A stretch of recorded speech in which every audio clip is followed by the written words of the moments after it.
welcome to today's video. Today we have a little collective book haul.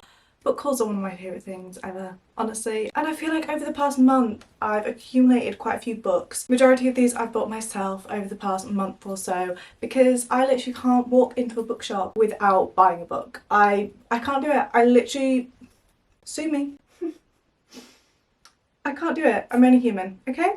But most of these I bought myself, and then I do have a few that I was very kindly sent by publishers, which honestly just makes me feel so lucky, so I thought I'd include them as well. So we have quite a few to get through, so let's get started. Okay, I'm going to start with the books that I bought. First one we have is The Ballad of Never After by Stephanie Garber, which is the second one to Once Upon a Broken Heart. And if you've seen my April wrap up, you'll know how I felt about Once Upon a Broken Heart. I really enjoyed it. I felt like I was really in that world, but I honestly couldn't tell you a single thing that happened. Like, it just felt like such a fever dream to me, in the best way possible. But also at the end of that book, I had a lot of questions. I feel like I had a lot of things that I wanted to know, and I just needed the second book. I needed it, and I've actually already read this. I've already read it. This is the only one out of my new ones that I've read already, because I couldn't wait. I literally couldn't wait. And I know this isn't a book review video, but I am just gonna say, I had a book hangover after reading this. It was so good. Like, so good. And I'm literally just waiting for the paperback of the third one, A Curse for True Love, to come out, which comes out next month, and I need it now. I need it now. But this was just so good. It was so good, and I ordered this from Amazon in case you want to know. And I definitely recommend the series, especially if you like fantasy, and especially if you think you'll like a fairy tale kind of fantasy as well. It was just so good. So good. And then I picked up Powerless by Elsie Silver. This is the only one in the whole series that I didn't have yet, because every time I went into the works, they just didn't have this one. They had the whole series except from this one every time I went in. But last month I went in and they finally had it. They finally had it, and I'm so excited because I've read the first two in the series and really enjoyed them, but this is the one that I've been most excited for. This is my most anticipated one in the whole series, I feel like, because Jasper, I feel like he's going to be my absolute favourite. Every time he's mentioned in the first two books, I'm like, who are you? I need to know you. So I'm so happy that I've got this, because this is the next one in the series for me as well. So hopefully I'm going to get around to reading this soon. And this has some of the tropes that I absolutely love as well, like childhood best friends to lovers. And he also plays hockey, so it's hockey romance as well. And it's set in Chestnut Springs, so we have the whole cowboy aspect of it as well, which I love. And this I got from the works, along with this book, which is called Blood Sugar. I've never heard anything about this, but this was in the 3 for £6 deal, and I genuinely could not choose my third book that I wanted, but I wanted to get the £6 deal. So I picked up this one because it just looked so interesting and unlike any other book that I've heard of. This basically follows a girl who is accused of 4 murders, but she's only guilty of 3 of them. Which is just... And I think it follows this girl in an interrogation room, but they're suspecting her of the one murder that she didn't commit.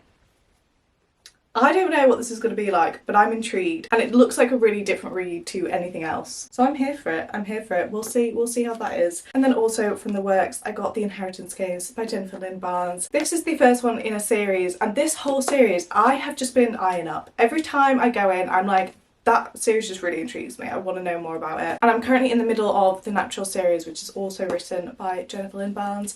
And I've been absolutely loving that. I really like the way that she writes, because it's YA. It's just so easy and quick to read. And I just feel like I'm very much in the world when I read those books, and I kind of forget that I'm reading. So I'm hoping that this one is going to be similar, but I've heard such good things. There's a lot of hype surrounding this whole series. But this looks so good, and I feel like it's got a bit of mystery in it. It's got a lot of like games and puzzles, and it just looks like such a fun book, and I feel like it's going to be really good, and also very different to anything else that I've got on my TBR, which I'm excited for. And then I picked up The Yearbook by Holly Bourne. This is one that I saw a while ago in a little independent bookshop, and I hadn't heard anything about this author or anything about this book, so I was kind of reluctant to buy it, but then I honestly couldn't stop thinking about it, and I just kind of wished that I'd bought it. And then I looked it up, and it has really good reviews, and I just feel like this is going to be such a good YA, easy rom-com kind of book. I feel like it's giving similar vibes to sort of Lynn Painter's YA books, just in that it's giving the 2000s teenage high school chick flick kind of vibe, and I feel like this is going to be perfect when I just want to read a little high school YA book. And then the next book, if you've seen any of my videos, you'll probably know by now that I absolutely love If He Had Been With Me me. That book just has a special place in my heart. I know it has such mixed opinions, but personally I just absolutely loved it. I really connected with it, and I'm honestly a sucker for a sad book, and I have been looking for a book to fill the hole that has been left.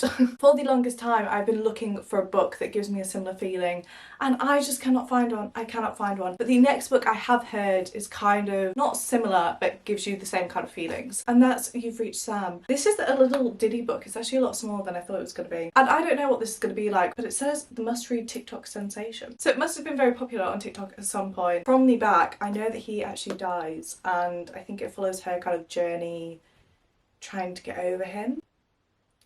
Oh, it says, and he picks up the phone. Okay, that's just really thrown a spanner in the works. I did not expect that. I don't know, I never got that far down on the blurb. Okay, that's so interesting. And then it says, what would you do if you had a second chance at goodbye? Interesting. This has potential. I can feel it. This has potential.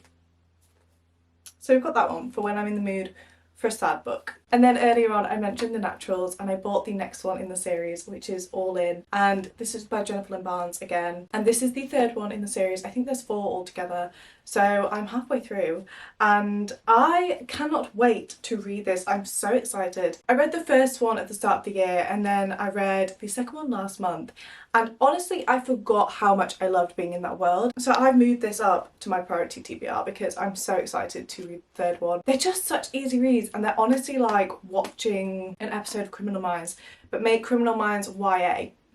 That's what these honestly feel like, and the whole book is just like one episode, and I love it, and I have such a good time reading these, and I read them so quick because they're just so easy and fun to read, and I love this group of characters as well. Also, if you don't know what The Naturals is, The Naturals basically follows a bunch of teenagers who have their own specialised kind of skill, like one's a lie detector or one can profile people, and they've basically been recruited to help the FBI solve cold cases. But we also get backstory to each of the characters, and we see them working together, and there's also a bit of a romance going on in there as well, but the romance is a really small kind of subplot of it, mainly following them trying to solve crimes, which we love.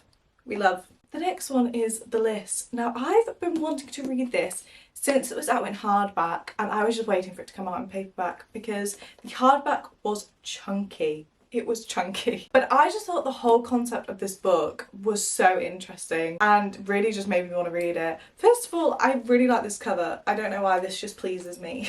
Just how simple it is, but then the little emoji, I think that's really cute, and I really like this colour. Anyway, this basically follows a journalist, and she has a fiance called Michael, and they're getting married in a month's time, and basically this anonymous list gets published, and it's basically allegations about abusive men, and she looks at this list and Michael, her fiance, is on that list.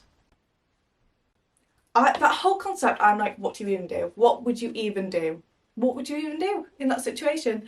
So I'm intrigued to find out what she does, because you know, how are we dealing with this? What's the plan? Where are we going from here? So I'm intrigued, and I don't even know what genre this would class as. I feel like, is it literary fiction? Let me look that up. Oh, okay. Thriller, suspense, psychological fiction. Interesting. Very interesting. I just feel like it's going to be really different and interesting. So I'm really looking forward to this. I'm intrigued. I'm intrigued. Next up we have All the Best Liars. I got this from the works, and it was in the YA section. I don't actually know whether it's a YA book. I would assume it would be. Should I double check that? Let me double check. So it is saying that it's YA, it's saying it's a YA thriller, and it honestly just looks so good. It's kind of giving me We Were Liars vibe, but with a group of friends instead of following the family. It's basically following this group of 3 girls who are best friends, and they think that they're basically inseparable and that they'll always have each other's back. But then something really tragic happens, and they find out that they basically don't have each other's back as much as they thought they did, and this whole friendship basically falls apart, which just sounds so good, and I feel like it's going to be a really easy, fast-paced read that's just going to keep me hooked. That's the vibe that this book gives me. And I feel like I don't have that many YA thrillers on my physical TBR at the minute, so I'm excited for this one. And just ignore the sticker, I will be taking that off. And then also from the works, I got Hate Mail, which I love this cover. I just love the colours, I love the little envelopes that are going on. I just really like it. I really like it. And this from the back is basically about Naomi and Luca, and they've been pen pals since 5th grade. They basically send letters to each other, and they have a back and forth kind of, it says hilarious chain of hate-filled letters. that slowly develops into friendship, and this carries on for 12 years until it suddenly stops one day. And then 2 years after that, Naomi suddenly gets a letter in the post. It's giving romance, it's giving rom-com, but I feel like this plot is actually different to any romance that I've read so far, so I'm here for that. Moving on to the books that I was very kindly sent. I'm honestly so grateful for these, and I can't even believe that that is my life, that I get sent books. I can't even fathom it, honestly. But I'm honestly so grateful, and it makes me so happy. It makes me so happy. The first two I actually got sent from the works, which you guys know how much I love the works. I'm in there literally every other day. And when they reached out saying they wanted to send me these books, I genuinely couldn't believe it. I could not believe it. And they sent me two because they're a little series. I think they're an interconnected series, so you can read them as standalones, but I feel like it works better, maybe, if you read them in the order, I want to say. But the first one, which is the first one in the series, is Falling Hard for the Royal Guard by Megan Clawson. How cute is this cover? And this basically follows 26-year-old Maggie, who has a bedroom in the Tower of London, and she's always dreamt of her own fairy tale ending. And I'm guessing she's gonna fall hard for the Royal Guard. I just feel like this is gonna be so fun and easy to read and just exactly what I need when I need something light-hearted and just a good time. And then the second one, which has just recently come out actually, is Love at First Night. Do we see the theme going on here? We love. And this one has these gorgeous sprayed edges. I'm sorry, but that is just... I'm obsessed. I'm obsessed. And this basically follows Daisy, and she basically gets a summer job at the Tower of London to help run their night school. And she basically meets Theodore, who is also helping with the summer programme. So we love. And also these are going to look so cute together as well with the little pastel colours. So cute. I'm really excited for them. And then from John Murray Press, I got sent Speak of the Devil by Rose Wilding. This is giving revenge thriller, and I'm so here for it. It honestly sounds like nothing I've ever read before, nothing I've even really heard of before. I just really like this whole concept. It basically follows a group of women, and they are all stood around in a circle, and there's a man that's been killed. And they have to basically work out who did it in order to protect everybody, because all 7 of them have a motive to kill him. And it says in order to protect each other they must figure out who did it. So they basically have to work out why each woman is there and what their motive might be. And that whole concept is like crazy, but I love it. I love it. And I'm really excited for this. And they also sent it with this little badge, which is so cute. How cool. I'm so excited about that. It's giving feminine rage, it's giving revenge thriller. We're here for it, we're here for it. And then by Bonnier Books, I was kindly sent First Base, which came with this little bow on. How cute. Let's open this. I feel like I'm gonna need scissors for that. I am. Let's just ignore that I've undone the bow. This basically follows a photographer and a baseball player. It's got fake dating in it. It's got fake dating. It's sports romance, it's fake dating, it's literally everything you could want. In a romance book, we love. Can I? Okay. Oh, I can take it off. How exciting. It's also got text messages in. I love it when they have text messages. I don't know why. I just do. I just do. But I'm so intrigued by this. And I really like sports romances, but I've never read one with a baseball player in, so I'm excited about that. I'm excited. And they also sent it with these stickers, and it says, hot people read sports romances, which, so true. So true. But I'm really looking forward to that. I feel like it's just going to be a good time. And there are all the books that I bought recently. And that brings us to the end of my collective book haul. I can't wait to read every single one of these books. I'm so excited. And please let me know if you've read any of these and what your thoughts were. And as always, thank you so much for watching this video, and I will hopefully see you on my next one. Bye!